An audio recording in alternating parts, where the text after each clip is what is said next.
다음은 37페이지 챕터 2 효소.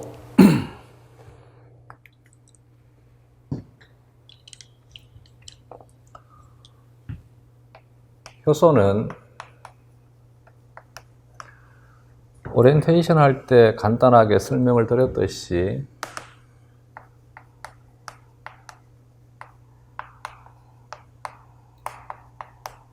생체 촉매를 효소라 합니다. 효소의 대부분은 단백질입니다.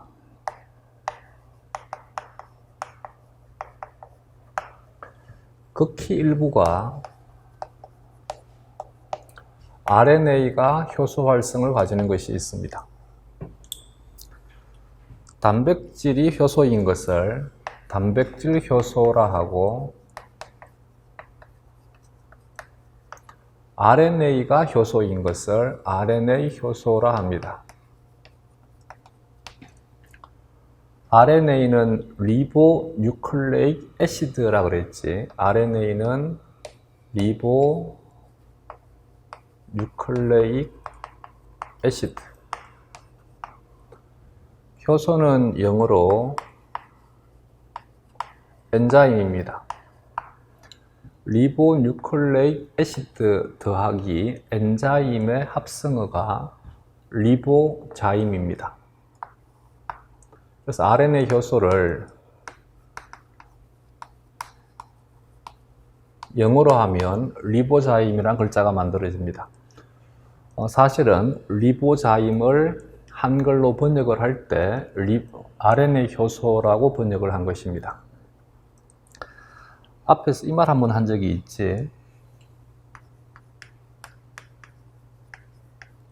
생물의 이론은 모든 생물에서 관찰되는 생명현상에 대한 것을 이론화하는 것이 아니라 너무나 다양한 생명현상에 대한 것을 일부를 모델화해서 이론을 정립을 합니다. 이때 모델화에 대한 대원칙은 보편성과 단순성, 이들을 적용하지 못할 때는 인지도에 따라서 모델로 설정을 합니다. 그래서 여러 가지 생명현상이 있으면 그 중에서 보편성이란 말은 가장 일반적인 것, 가장 많은 것을 의미합니다. 가장 많은 것을 이론화합니다. 예를 들어서 사람의 염색체는 45개인 사람도 있고 46개인 사람도 있고 47개도 있고 48개도 있고 49개도 있고 더 많은 사람들도 있습니다. 이 중에서 거의 대부분의 사람들이 46개입니다. 그러면 생물학 이론은 사람의 염색체는 46개이다가 성립이 됩니다. 단순성에 대한 것은 수리적인 것 혹은 물리적인 화학적인 원리에 대해서는 우리는 복잡한 것을 모델로 삼는 것이 아니라 가장 단순한 체제를 모델로 삼아서 이론화합니다. 인지도에 대한 것은 이 두 가지를 적용하지 못할 때 생물학자들에게 가장 널리 알려져 있는 것을 이론으로 채택을 합니다. 그러면 생체 내에 존재하는 대부분의 효소가 단백질 효소이고 극히 일부가 RNA 효소이므로 효소학에서 다루는 대부분의 이론은 단백질 효소를 중심으로 정립이 되게 됩니다. 그래서 우리가 챕터 2에서 배우는 효소는 전부 단백질 효소에 대한 특징에 대한 것을 배우는 것입니다. 그렇기 때문에 챕터 2에서 배우는 효소에 대한 이론을 우리 몸의 실제 효소에다가 무조건 다 그대로 적용하는 것은 안 됩니다. 생물은 물리나 화학과는 달리 법칙을 배우는 것이 아닙니다. 또 하나는 효소에 대한 이 화학적인 원리에 대한 것을 다루는 것들이지, 이렇게 원리, 수리적인 영역을 다루는 것은 전부가 다 단순성의 입각에서 다루는 것이기 때문에 가장 단순한 체제를 가정을 해서 이론들을 정립한 것이므로 여기에서 배우는 것도 마찬가지 절대 우리 몸의 효소에 그대로 적용된다고 절대 믿으면 안 됩니다. 알겠지? 우리 몸에서 일어나는 일들에 대해서 수리적으로 가장 단순한 체제를 가정을 하고 이론으로 정립을 한 것을 지금부터 배우는 것입니다.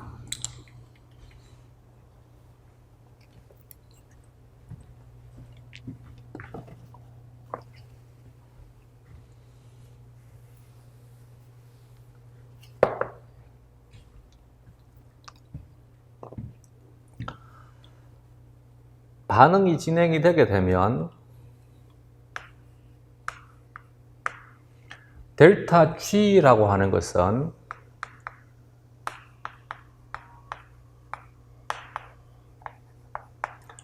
G는 자유에너지입니다. 생성물의 자유에너지에서 반응물의 자유에너지를 뺀 값, 자유에너지의 차를 델타 G라 합니다. 델타 G가 0보다 큰 값을 가진다는 말은 생성물의 자유에너지가 반응물의 자유에너지보다 에너지가 크다는 뜻입니다. 즉, 이 물질의 에너지가 많아진다는 뜻입니다. 그러면 외부로부터 에너지가 공급이 되어야 되겠지. 이와 같은 반응을 에너지를 흡수하는 반응이라 해서 흡열 반응이라 합니다. 흡열 반응은 자체의 반응계 내의 에너지만으로는 반응을 충당하지 못합니다. 그래서 외계로부터 에너지가 흡수가 되어야만 됩니다. 그래서 이것을 비자발적 반응이라 합니다. 이 부분은 이해가 되지 않으면 일단은 외워두시면 되겠습니다. 델타 G가 음수가 되게 되면 얘는 생성물의 에너지가 반응물의 에너지보다 작다는 뜻이니까 에너지가 외계로 나갔다는 뜻이 되게 됩니다. 그래서 에너지를 발산한다라고 해서 발열 반응이라 합니다. 얘는 외부의 에너지 유입 없이 반응계 내의 물질들만으로 반응이 일어날 수 있다라고 해서 얘를 자발적인 반응이라 합니다. 델타 G가 0이 되게 되면 이것을 평형 상태라 합니다. 평형은 델타 G가 제로인 것을 평형 상태라 합니다. 예를 들어서 반응물 A가 B로 바뀌는 반응이 있다라고 가정하자. 이때 처음 비크 속에 A만 집어넣으면 반응은 A가 B로만 바뀝니다. 그러면 A의 농도는 감소가 되고 B의 농도는 증가가 되니까 반응물의 G값은 작아지게 되고 생성물의 G값은 커지게 됩니다. 그러면 반응은 시간이 지나게 되면 역으로 이제 B가 다시 A로 전환되게 됩니다. 이때 이건 앞에 쓰는 것이지 A가 B로 바뀌는 반응을 정반응이라 하면 B가 A로 바뀌는 반응은 역반응이라 하면 됩니다. 정반응에 대한 속도 상수를 K1이라 하고 역반응에 대한 속도 상수를 K-1 이것은 앞에 쓰는 것이다 그지? 라 한다라면 정반응 속도는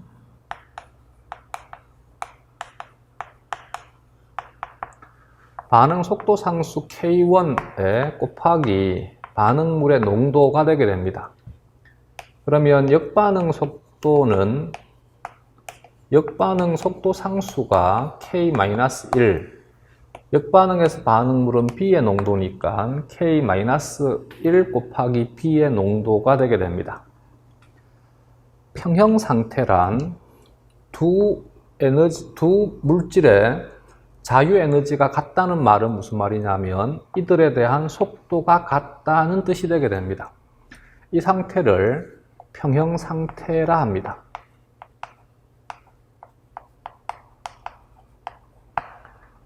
그래서 평형 상태에서는 역반응 속도 상수분의 정반응 속도 상수가 반응물의 농도분의 생성물의 농도의 비와 같다가 성립이 되게 됩니다.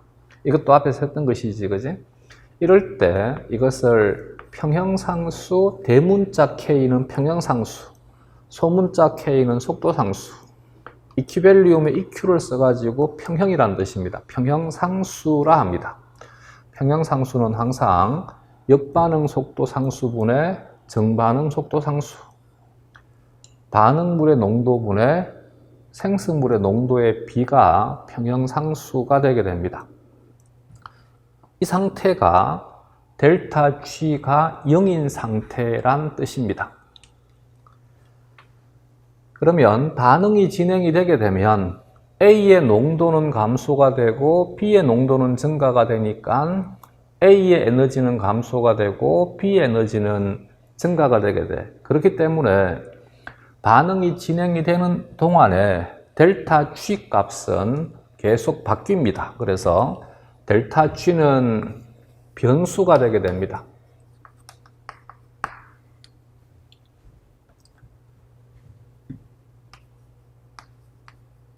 화학은 이 반응에만 관심을 가지기 때문에 이것의 농도가 얼마일 때, 그리고 이것의 농도가 얼마일 때 델타 G 값이 얼마인지가 궁금하고 이것을 수적으로 표현하는 것이 화학이라면 생물은 전혀 관심이 없습니다. 생물은 여기는 이 반응을 다른 반응과 비교하는 것이 생물입니다. 그래서 생물에서는 델타 G는 사용은 하되 크게 효용성은 떨어집니다. 대신 생물은 이 반응을 대변할 수 있는 표준 델타 G를 설정하는 것이 생물의 특징입니다. 그래서 여기다가 델타 G는 변수가 되게 되면 델타 G에다가 0이라 해도 되고 돛더라 해도 됩니다. 델타 G 제로라 해도 되고 델타 G 돛더라 하게 되면 이 돛더는 무엇을 의미하느냐면 표준 상태를 의미합니다. 표준 상태에서 델타 G 값을 델타 G 돛더라 합니다.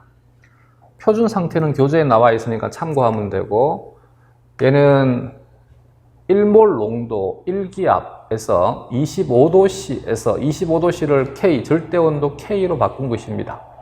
그래서 측정되는 델타 G 값을 델타 G 돛더라 합니다.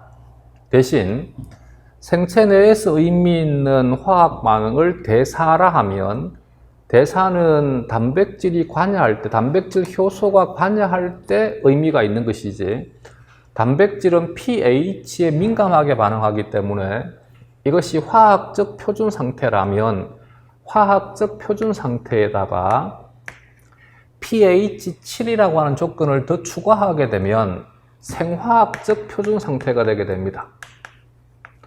이 생화학적 표준 상태에서 측정되는 델타 G 값을 델타 G 돛드 프라임이라 합니다. 그러면 델타 G 돛드나 델타 G 돛드 프라임은 얘는 변수가 아니라 하나의 반응에 대한 것이면 이것도 1몰 농도, 이것도 1몰 농도로 정해진 조건이기 때문에 항상 상수가 되게 됩니다. 그래서 얘는 반응에 대한 지표로 사용될 수 있습니다. 그러면 델타 G가 뭔지, 델타 G 돛드가 무엇인지는 정리가 되겠지.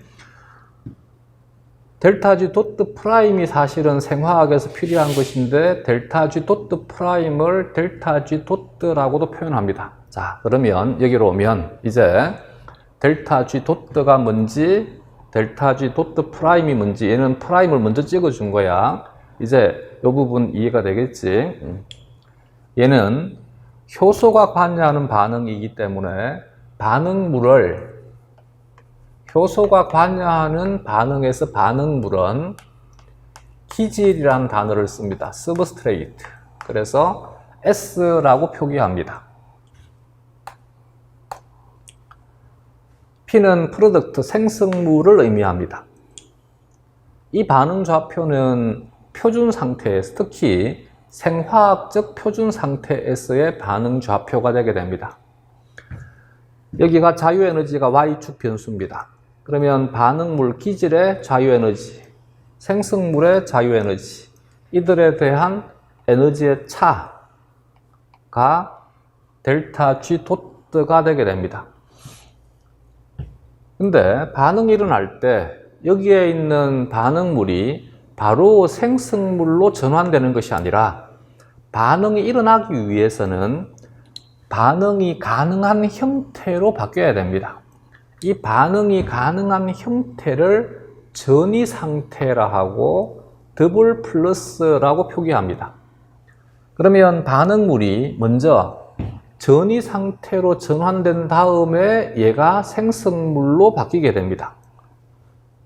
따라서 여기에 있는 이 반응물이 전이 상태가 되기 위해서 필요한 에너지가 있습니다.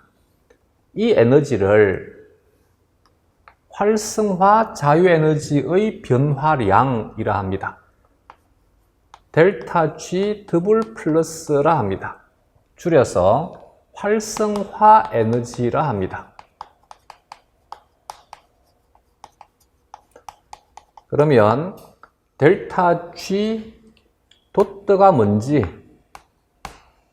델타 G 더블 플러스가 뭔지는 정리가 되겠지.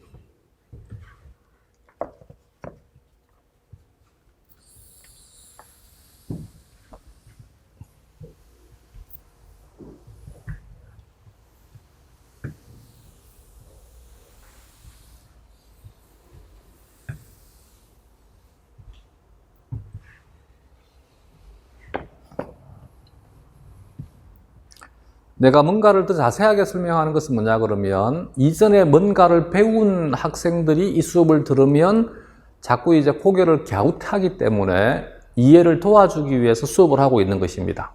사실은 시험만 준비한다라면 생략해도 되는데 여기에는 화학을 배운 사람들도 있고 생물을 배운 사람들도 있고 물리를 배운 사람들도 있기 때문에 그들이 수업을 들었을 때 뭔가가 찝찝함이 남아있게 되면 공부가 안 될 수밖에 없습니다. 그래서 그것을 풀어주기 위해서 조금 더 자세하게 설명하는 것이니까 만약에 이전에 한 번도 생물을 공부한 적이 없고 물리를 공부한 적이 없고 생물을 공부한 적이 없다라면 앞에서도 얘기했듯이 판사하는 것을 그냥 그대로 외우는 것이 가장 효과적인 공부가 될 수 있습니다.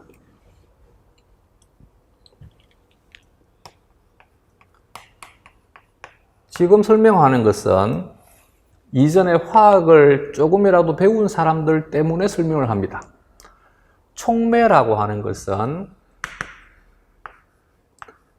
델타 G, 이때 델타 G는 델타 G 도트나 델타 G 도트 프라임을 의미합니다. 델타 G는 변화시킬 수 없습니다. 즉 화학 반응에 알자 반응을 적었을 때는 얘는 변화가 없습니다. 대신 델타 G 더블 플러스를 변화시키는 물질을 촉매라 합니다. 이건 촉매에 대한 약속입니다. 그래서 외요하면 안 됩니다. 촉매라고 하는 것은 델타 G는 바꿀 수 없습니다. 즉 여기 이 반응 좌표에서 이 값은 바꿀 수 없습니다. 그러나 붉은색 값을 바꿀 수 있는 것을 촉매라 합니다. 화학에서는 델타 G를 즉 활성화 에너지를 한다 그랬지. 얘를 활성화 에너지,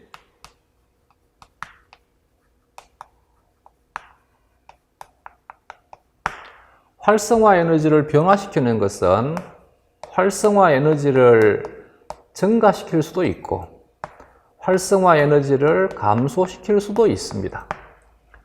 활성화 에너지를 증가시키는 것을 부촉매라 하고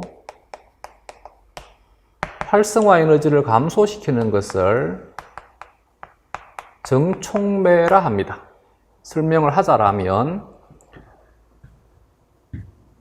얘는 지금 촉매가 관여하지 않았을 때의 반응 좌표가 되게 되면 촉매가 관여함으로써 이렇게 활성화 에너지가 감소가 된 것입니다. 이 값이 이 값에 비해서는 감소가 되어 있는 거지. 그러면 반응이 보다 더 쉽게 일어납니다. 근데 만약에 어떤 물질이 개입이 되어 가지고 이 물질이 이런 형태로 반응을 일으킨다라면 그러면 이때는 델타 G 더블 플러스가 푸른색의 값을 가지니까 활성화 에너지가 훨씬 더 커져 버립니다. 이렇게 변화시키는 것을 부촉매라 합니다. 이제 그 다음 말을 이해를 하려면 화학에서 반응 속도라고 하는 것이 무엇인지를 알아야 됩니다. 반응 속도라고 하는 것은 델타 T분의 델타 생성물의 농도의 비를 반응 속도라 합니다. 그래서 단위 시간당 생성되는 생성물의 농도를 반응 속도라 합니다. 반응이 잘 일어난다는 말은 같은 시간에 많은 생성물이 만들어진다는 얘기고, 반응이 일어나기 어렵다는 말은 같은 시간에 생성물이 적게 만들어진다는 뜻입니다. 그래서 부촉매는 반응 속도를 느리게 만듭니다. 정촉매는 반응 속도를 빠르게 만듭니다. 생체 촉매는 모두 정촉매만 존재하고 부촉매 자체가 없습니다. 이건 외유하면 안 됩니다. 생물의 특징입니다. 생물은 부촉매는 아무 의미 없습니다. 사용하지 않습니다. 정촉매만 사용을 합니다. 생체 촉매를 두 글자로 한글로 표기하게 되면 효소가 되게 됩니다. 따라서 앞으로 이제 효소는 전부 정촉매이다. 그렇기 때문에 세상에 만약에 남자만 존재한다라면 여자라는 단어 자체가 없다라면 남자라는 단어도 의미가 없겠지, 그치? 마찬가지입니다. 여기 부촉매가 존재하기 때문에 정촉매라는 단어가 의미가 있는 것인데, 부촉매 자체가 없으니까 정촉매라는 단어도 필요가 없습니다. 그래서 생물에서는 앞으로 이제 정촉매, 부촉매란 단어는 쓰지 않고 그냥 촉매란 단어만 씁니다. 그렇더라도 생물에서 촉매란 전부 정촉매만을 의미한다. 이건 생물의 특징이다. 그러면 정리를 하면 생체 촉매인 효소 또한 마찬가지. 얘는 촉매이므로 델타 G나 델타 G 도트는 변화시키지 않습니다.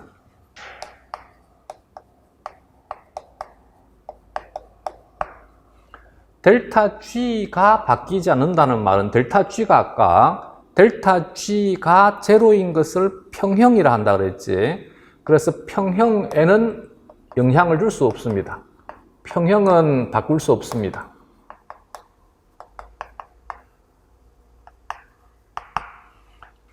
델타 G 더블 플러스, 문제가 나오게 되면 델타 G 더블 플러스라고 나올 수도 있고, 보통은 활성화 에너지라고 나올 것입니다.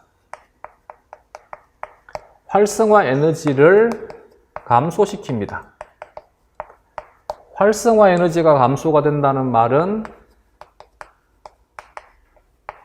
반응 속도가 빨라진다는 뜻입니다. 앞에서 첫날 했지, 그지? 대략 10의 9승배 정도 빨라지게 됩니다. 그래서 효소가 활성을 가지는 상태와 효소가 활성을 가지지 않는 상태는 속도의 차이가 이만큼 심하기 때문에 생물은 대사의 주체가 효소이다. 즉, 효소가 활성을 가질 때는 반응이 일어난다라고 표현을 하고, 효소가 활성을 가지지 않을 때는 반응이 일어나지 않는다라고 표현한다.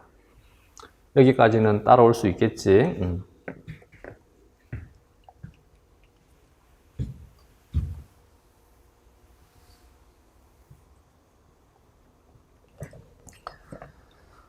그래서 효소가 들어가게 되면 여기 이 위치와 이 위치는 바꿀 수 없습니다. 대신 전이 상태의 에너지 위치는 바꿀 수 있습니다. 전이 상태의 에너지 위치를 낮춰버리는 거지. 이게 이제 어떻게 가능하냐면,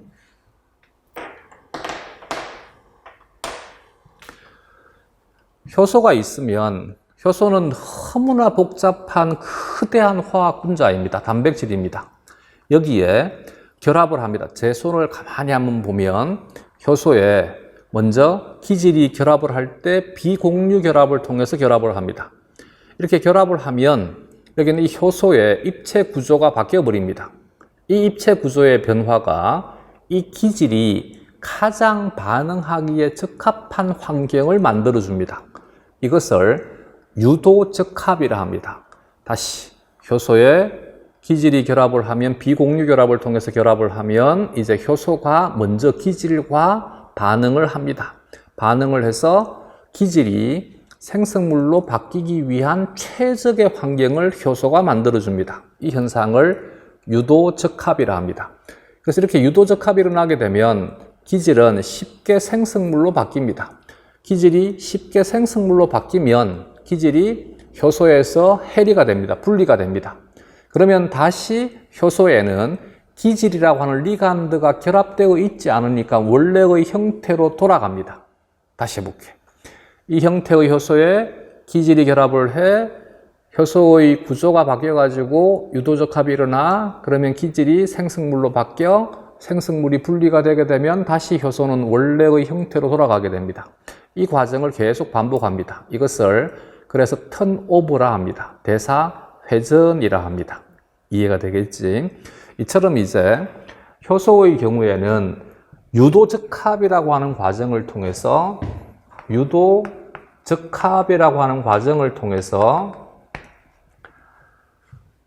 보다 더 낮은 에너지 상태에서도 생성물로 바뀔 수 있도록 만들어주는 것이 효소가 하는 기능입니다. 그래서 이 위치는 바뀔 수 있다는 뜻입니다. 다음, 얘는 무엇을 지금 표현하고 있는 거냐면, 자, 한번 상상을 해봐. 집에서 한번 실험을 해봐도 돼요.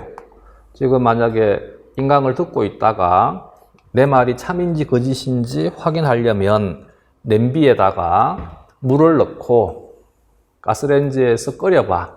끓이면, 그리고 집에 만약에 다행히 온도계가 있다라면 온도계를 꽂아가지고 온도를 측정해 보면 됩니다. 우리가 물이 끓는 온도가 100도씨다라고 배웠지. 온도계가 100도씨를 가리키는데도 불구하고 얘는 아직도 액상으로 존재하고 있습니다. 혹은 여기에 있는 이 물을 방에다가 떠두고 가만히 놔두면 다음 날이 되었을 때 물 수면의 위치가 바뀌어 있습니다. 방 안의 온도가 현재 25도씨인데 이때는 끓는 점에 도달되지 않았으니까 액상의 물이 기체상으로 바뀌면 안 됩니다. 근데 이 물 표면에서 기화가 일어나고 있습니다. 그 이유가 이 속에 들어있는 모든 물 입자가 25도씨의 열량을 가지고 있는 것이 아니라 이 입자들에 대한 자유에너지를 흔히 동력학 에너지라 합니다. 열 에너지 혹은 동력학 에너지. 이 동력학 에너지에 대한 물 입자 수를, 물 분자 수를 그래프로 표현하게 되면 이런 형태가 되게 됩니다. 얘가 25도씨인데도 불구하고 100도씨가 되어야지만 가질 수 있는 에너지 상태를 충족하는 입자가 여기 있습니다. 그래서 이 입자만큼은 얘가 기화가 될 수 있습니다. 그렇기 때문에 25도씨인데도 불구하고 이 표면에서는 기화가 일어나고 있는 것입니다. 그게 이 속에 들어있는 물 입자의 에너지 수준이 전부 다 같지 않기 때문입니다. 이 정도는 들려? 이걸 그대로 이제 여기다가 두면 기질이 가지고 있는 동력학 에너지의 평균 자유 에너지가 여기 있다는 얘기지 모든 기질이 에너지가 이 상태 이다가 아닙니다. 이렇게 분포하고 있습니다. 이들 중에 요 면적에 해당하는 입자들은 반응에 참여할 수 있는 상태의 입자란 뜻입니다. 전이 상태의 기질 분자수가 이제 어떤 의미인지 알겠지? 요만큼 반응에 참여할 수 있다. 이것만큼 반응에 참여할 수 있다. 이게 반응 속도를 대변하는 것이겠지. 여기를 반응에 참여할 수 있는 상태, 이걸 더블 플러스 전이 상태라 하는 것입니다.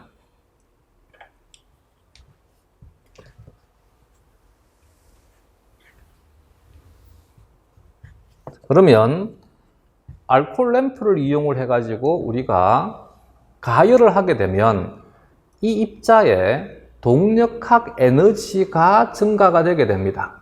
이렇게 그래프가 바뀌게 됩니다. 얘는 온도가 증가될 때입니다. 온도가 증가되더라도 전이 상태는 변화가 없습니다. 그러면 여기 이 면적이 반응에 참여하는 입자 수니까 그만큼 단위 시간당 더 많은 생성물이 만들어진다. 즉 반응 속도가 빨라진다. 그래서 이게 온도가 높아질 때 반응 속도가 빨라지는 원리가 되게 됩니다. 반면 효소는 자유에너지는 바꿀 수 없다 그랬어요. 그래서 효소를 첨가하게 되면 효소는 여기에는 이 그래프는 바꿀 수 없습니다. 대신 더블 플러스가 되기 위해서, 전이 상태가 되기 위해서 필요한 동력학 에너지의 수준을 낮추어 버립니다. 즉 여기가 효소가 들어갔었을 때, 효소, 카탈리시스의 캣을 쓰자, 효소가 개입되었을 때의 전이 상태의 에너지가 되게 됩니다. 이 현상은 무엇 때문에 일어난다? 유도 적합 때문에 일어난다. 그래서 효소가 들어가게 되면 이만큼 반응에 참여할 수 있는 기질 분자 수가 늘어나니까 반응이 더 잘 일어난다가 되게 됩니다. 온도는 붉은색으로 그래프를 바꾸면 효소는 푸른색으로 이 전이 상태의 에너지 수준을 바꿔주는 것입니다. 그러면 이제 효소에 대한 이론은 좀 감이 오지. 이것이 효소가 하는 역할이다.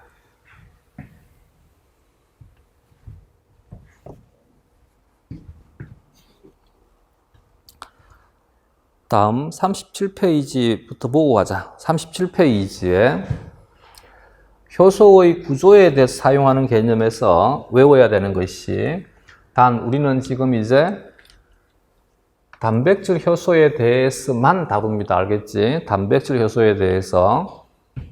효소는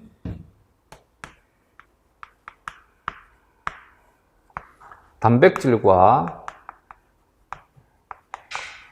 그 이외의 성분으로 구성되게 된다.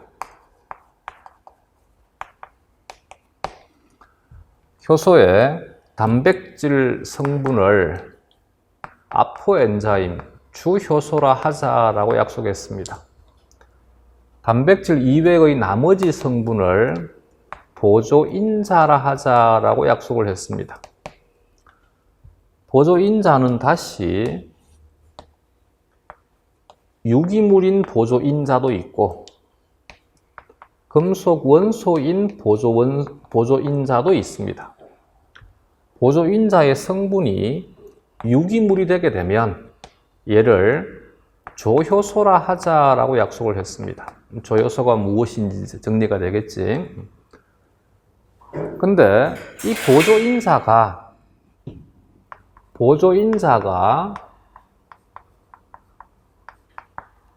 주효소인 단백질과 주효소인 단백질과 공유결합이 되게 되면 이럴 때는 개념을 보결분자단이라 하자. 보결원자단, 보결분자단 어떻게 쓰든 상관없습니다. 혹은 보결분자족이라 하자라고 개념을 정의한 것입니다. 그러면 조효소는 보결분자단인 것도 있고 보결분자단이 아닌 것도 있습니다. 그러면 이 개념과 이 개념은 구분할 수 있겠지. 효소가 이렇게 있으면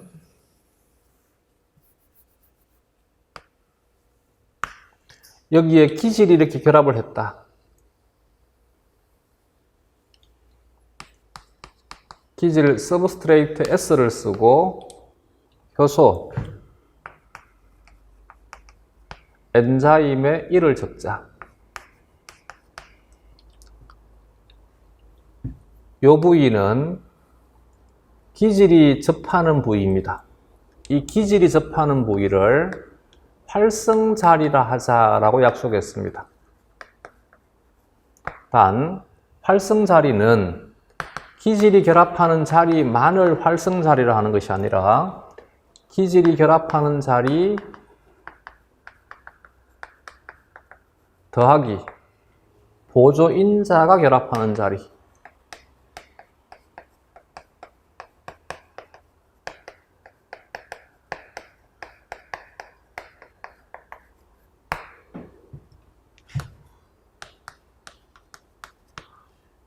이들을 전체를 활성자리라 하자라고 약속을 했습니다.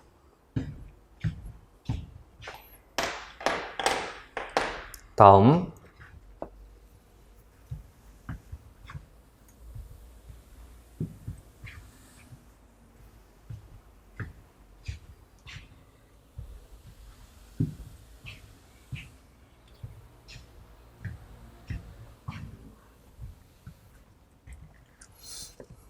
이미 앞에 수업에서 정리했던 것입니다.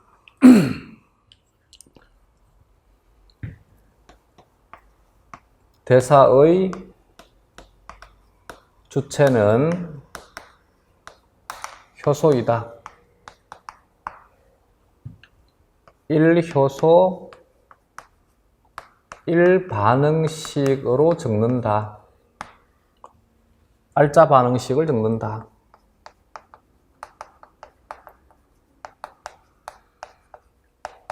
이 알짜 반응식에서 조효소는 효소에 대한 것은 제외한다. 효소는 제외한다.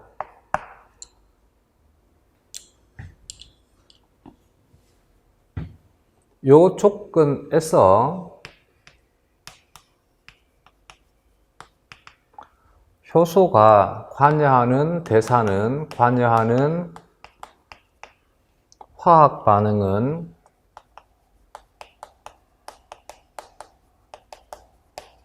우리 몸에서 총 6가지의 반응 분으로 나누었습니다.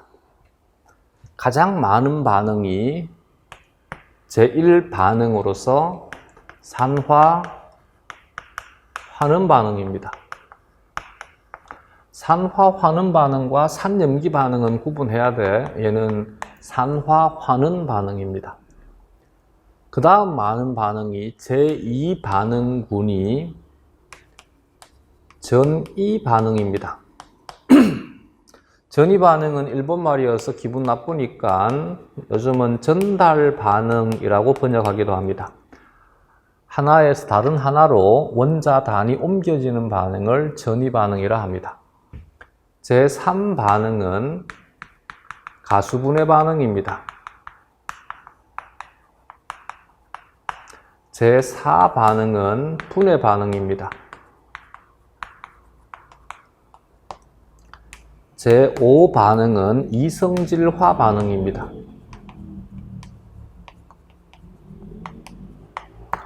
제6 반응은 합성 반응이라 해도 되고 요즘은 얘를 연결 반응이라 합니다. 그래서 옛날에는 신테틱 리액션이라 했는데 지금은 라이게이션이라 합니다. 연결 반응이라 합니다. 저번 시간에 효소명은 반응명 뒤에 어미를 AS1을 붙인다 그랬지. 옥시도 리덕션이니까 효소 이름은 옥시도 리덕타제라고 이름을 지었습니다. 산화 환원 효소. 이것이 생체 효소의 제1군이 되게 됩니다. 트랜스퍼 리액션입니다. 그래서 트랜스페라제가 되게 됩니다. 전이 효소라 하거나 번역할 때 전달 효소라고 번역을 합니다. 이것이 제2군이 되게 됩니다. 하이드롤리시스, 가수분해가 되겠지. 그래서 하이드롤라제, 가수분해 효소. 이 효소 중에 가수분해 효소는 특이적인 이름을 지을 수 있더라. 이것이 물질명 뒤에 의미를 바로 붙일 수 있더라. 분해 반응은 라이시스이니까 리아제가 되게 됩니다. 라이시스, 아제, 리아제. 분해 효소라고 번역합니다. 얘는 하이드롤리시스니까 하이드롤라제. 얘는 리아제. 이성질화 반응, 아이소머리제이션. 그래서 이소모라제, 이성질화 요소.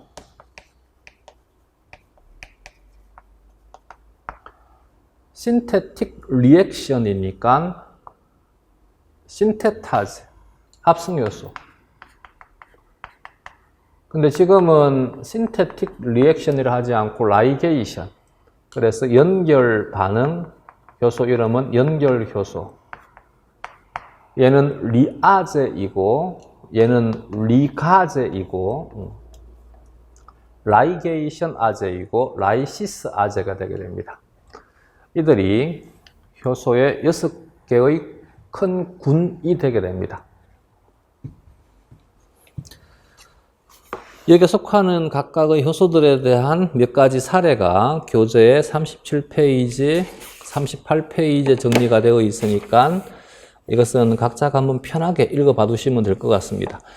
물론 수능의 경우에는 특정 효소에 대해서 어느 효소군에 속하는지를 간혹 묻기도 합니다. 그렇기 때문에 여유가 된다라면 거기 37페이지, 38페이지에 소개되어 있는 각각에 대한 효소들이 어느 그룹에 속하는지 정도는 봐두시면 좋을 것 같습니다. 38페이지 효소의 기능, 역할에 대해서는 39페이지 상단부까지 설명을 드렸고 유도적합이라고 하는 단어에 대한 것은 봐두시기 바랍니다. 그 다음에 나와 있는 결합상수와 해리상수에 대한 것은 내가 자세하게 이해할 수 있도록 설명을 할 수도 있는데 그러면 시간만 길어지게 되고 공무원에서는 이것에 대한 원론적인 것, 원리적인 것은 절대 문제가 나오지 않습니다. 문제 내는 놈도 공부를 안 했을 것이기 때문에 그래서 굳이 이것에 대해서는 파고들 필요 없고 근데도 왜 책에 수록을 했느냐 생물학을 하게 되면 이 정도는 기본이고 이미 이전에 생물학을 공부했거나 혹은 화학을 공부했는 사람들을 위해 가지고 정리를 한 것이기 때문에 생물학을 한 번도 공부한 적이 없고 화학을 한 번도 공부한 적이 없다라면 그냥 무시하시면 됩니다. 우리는 그냥 외우면 됩니다. 알겠지? 여기는 간단하게만 외우면 1분이면 복습할 수 있는 것을 굳이 1시간, 2시간 여기에 목매달 필요 없겠지, 그지? 그래서 이론적인 것들은 더 이상 여기에서는 다루지 않겠습니다. 만약에 이런 것들이 궁금하면 그럼 다른 강좌를 보시면 되겠습니다. 예를 들게 되면 제가 교원 임용에서 강의하는 강좌만 하더라도 이런 부분들은 자세하게 설명을 해줍니다. 근데 공무원 시험과는 전혀 무관하기 때문에 여기에서는 우리는 건너뛰면 됩니다. 우리는 결과만 기억하시면 됩니다.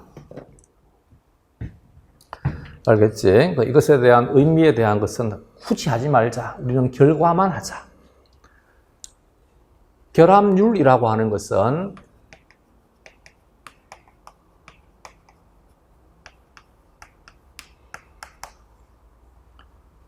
리간드가 결합할 수 있는 전체 결합 자리분의 현재 리간드가 차지하고 있는 자리에 대한 비율을 결합률이라 하자라고 약속을 했습니다. 예를 들어서 헤모글로빈에 대한 산소 결합률이 50%이다는 말은 헤모글로빈에 산소가 결합할 수 있는 전체 자리 중에 현재 50%의 산소가 결합되어 있다는 뜻입니다.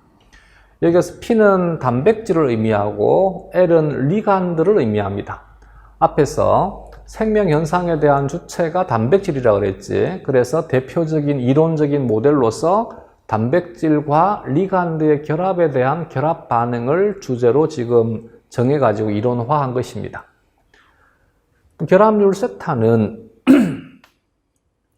단백질의 P, 리간드 L, 이 정반응은 결합 반응, 역반응은 분해 반응 혹은 해리 반응, 단백질이 리간드 복합체를 형성하는 반응에 대한 결합률이라고 하는 것은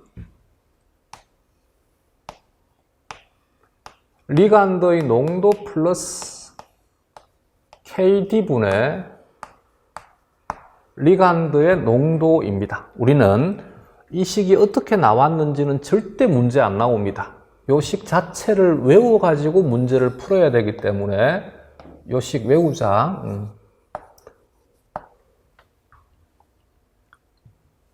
이제 KD라고 하는 희한한 글자가 나왔으니까 이걸 이제 설명을 하겠습니다. 결합 반응에 대한 속도 상수를 편의상 K1이라 하자. 해리 반응에 대한 속도 상수를 편의상 K-1이라 하자. 그러면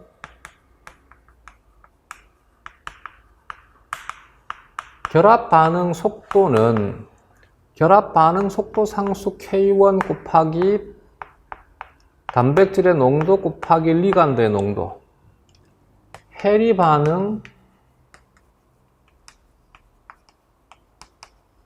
속도는 K-1 곱하기 단백질 리간드 복합체의 농도. 평형 상태는 두 속도가 같은 것을 평형 상태라 한다 했지. 평형 상태가 되게 되면 if 평형에서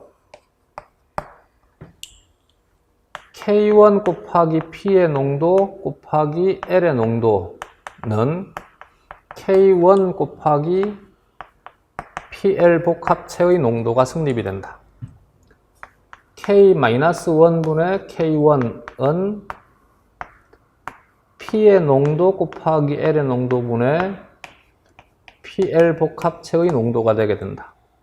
여기에서 이것은 상수의 함수니까 얘도 상수이다. 이것을 평형상수로 한다. 대문자 K로 적는다. 얘는 결합 반응에 대한 평형상수라 해서 어소시에이션에 A를 써가지고 KA라고 적어줍니다. 이렇게 적으니까 우리가 앞에서 KA는 산해리상수 KA를 배운 적이 있지. 그래서 이 결합상수 KA와 산해리상수 KA가 개념이 같으니까 생화학에서는 KA보다 KA의 역수, 얘를 식을 뒤집으면 됩니다. 즉 K1분의 K-1, 항상 평형상수는 역반응 속도상수분의 정반응 속도상수라고 그랬지. 얘가 정반응이 되는 것은 해리 반응이겠지. 이것을 KD라고 합니다. 디소시에이션에 D를 적어가지고 해리 상수라 합니다. 긴 설명을 한 것은 생물을 이전에 공부했거나 화학을 이전에 공부한 자들을 위해서 설명을 한 것이지 공무원 시험 문제에서는 아무 의미 없습니다. 그래서 여기까지는 무슨 말인지 몰라도 전혀 상관없습니다. 우리는 여기는 이 결합률을 외우고 결합률에 KD라고 하는 것은 해리상수라 하더라. 해리상수는 결합상수 KA에 대한 역수이더라만 외운다. 알겠지? 그래서 여기에는 이 결합 반응에 대한 결합상수, 해리상수가 뭔지만 알 수 있으면 되고 이것에 의한 결합률 그래프만, 식만 외울 수 있으면 됩니다. 다음, 또 외워둬야 되는 것이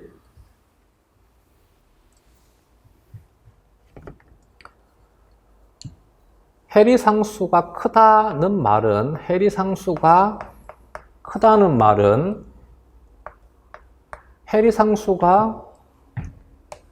결합반응 속도상수분의 해리반응 속도상수이니까 이 값이 커지려면 이것에 대한 값이 커져야 돼. 얘는 무엇을 의미하느냐 하면 이 물질이 헬이 되려고 하는 성질을 반영합니다. 이 물질들이 결합하려고 하는 성질을 반영하는 것이 Ka입니다. 그러면 K-1이 커진다는 말은 얘는 결합하려고 하는 성질보다 헬이 되려고 하는 성질이 더 크다는 뜻입니다. 그래서 이것을 KD 값이 커진다는 말은 친화력이 작아진다라고 표현합니다. 결합력이 작다라고 표현합니다. 이것만 외울 수 있으면 됩니다. 알겠지? 앞으로 만약에 이 영역에서 KD라고 하는 것이 언급이 되면 헬이 상수가 작다는 말은 그만큼 친화력이 크다를 의미하게 되고 헬이 상수가 값이 크다는 말은 그만큼 친화력이 작다를 의미하게 됩니다. 알겠지? 다음 이제 요 함수를 보게 되면 결합률 세타라고 하는 것은 리간드의 농도 플러스 KD분의 리간드의 농도에서 리간드의 농도는 변수입니다. 변수 X입니다. 세타는 변수 Y입니다. 얘는 헬이 상수니까 상수 A가 되게 됩니다. 따라서 얘를 우리가 중학교 때 배웠던 이 고1 과정에서 배우는 건가 분수함수니까 고1에서 수학 1에서 배우는 분수함수의 기본함수로 표현하게 되면 얘는 y equal x 플러스 a분의 x라고 하는 함수가 나옵니다. 이 함수에 대해서 간단하게 중학교 때도 아마 배웠을 것입니다. 그리고 이것을 이제 고등학교 때는 수 1에서도 배우고 수 2에서는 이것을 미분도 합니다. 이 함수에 대해서 수리적으로 깊이 하는 것은 우리는 필요 없습니다. 그냥 간단하게만 하시면 됩니다. 이 함수를 우리가 수학 시간에 배울 때 수학 선생님이 강조한 것이 뭐냐 그러면 첫 번째는 이 함수의 가장 중요한 특징 중에 하나가 x가 a와 같다면 y는 a 플러스 a분의 a가 되니까 2a분의 a이므로 y 값은 2분의 1을 만족한다를 배운 적이 있을 것입니다. 이걸 외워야 됩니다. 알겠지? 그래서 이 함수에서 가장 중요한 것은 바로 이것입니다. 이걸 여기다가 그대로 적으면 x 대신에 리간드의 농도를 적으면 되지, a 대신에 KD를 적으면 되지, 리간드의 농도가 KD와 같을 때 Y값 세타는 0.5, 2분의 1을 만족한다. 0.5는 50%와 정확히 같은 글자입니다. %라고 하는 것은 equal 100분의 1을 의미합니다. 그래서 50 곱하기 100분의 1이니까 0.5란 뜻입니다. 이 정도는 알 수 있겠지? 이게 이제 외워야 되는 첫 번째입니다. 두 번째, 이제 수 2로 넘어가게 되면 희한한 그림을 그립니다. 리미트라고 해서 이런 그림을 그립니다. x가 얘는 무한대란 뜻이지, 그지? 요 표현은, 요 그림은 x가 무한대로 간다는 뜻입니다. x가 무한대로 가게 되면 x 플러스 a분의 x는 무한대 플러스 a분의 무한대인데 무한대 플러스 a는 무한대지, 그러므로 이 값은 1이다 라고 배운 적이 있지, 그지? 자, x의 값이 무한히 증가가 되게 되면 y 값은, 이게 y잖아, y 값은 1에 수렴한다가 이 함수에 대한 또 하나의 중요한 특징입니다. 얘를 여기다 그대로 적용해서 외우면 리간드의 농도가 계속 증가가 되게 되면, 무한히 증가가 되게 되면 결합률 세타는 1에 수렴한다. 100%에 도달하려고 한다. 이것이 이 그래프에 대한, 이 함수에 대한 특징이 되게 됩니다. 다음 이제 수학을 포기했으면 그냥 그런갑다 라고 하시면 됩니다. 혹시 요 그림 본 적이 있습니까? dx분의 dy. 이것의 시작은 델타 x분의 델타 y인 것이지. 즉 이런 그래프가 있더라. 여기가 x고 여기가 y다. 이런 어떤 그래프가 있더라. 여기에서 여기를 x1, 여기를 x2, 여기를 y1, 여기를 y2라 했었을 때 dx분의 델타 x분의 델타 y니까 이 값의 차분의 이 값의 차에 대한 함수, 즉 이 두 점을 잇는 직선의 기울기가 델타 x분의 델타 y가 되게 됩니다. 리미트 x2가 무한히 x1에 갈 때, x2가 무한히 x1에 갈 때, 이때 델타 x분의 델타 y를 dx분의 dy라고 배웠지. 이게 이제 미분입니다. 이것은 이 점에 대한 접선의 기울기, 접선의 기울기가 미분이지, 그지? 그냥 그런갑다. 그러면 x 플러스 a분의 x를 미분하게 되면 미분한 값에서 x의 값이 커지면 커질수록 dx분의 dy는 값이 작아지게 돼. 그 말은 리간드의 농도가 계속 증가가 되게 되면 y축 변수가 세타일 때 그래프는 1에 수렴하려고 한다. 1에 도달하려고 하는 성질을 가지고 있다. 세타가 0.5일 때 이것에 대한 x축 좌표의 값이 해리상수와 같다. 그래서 이 그래프에서 지표는 KD가 되게 됩니다.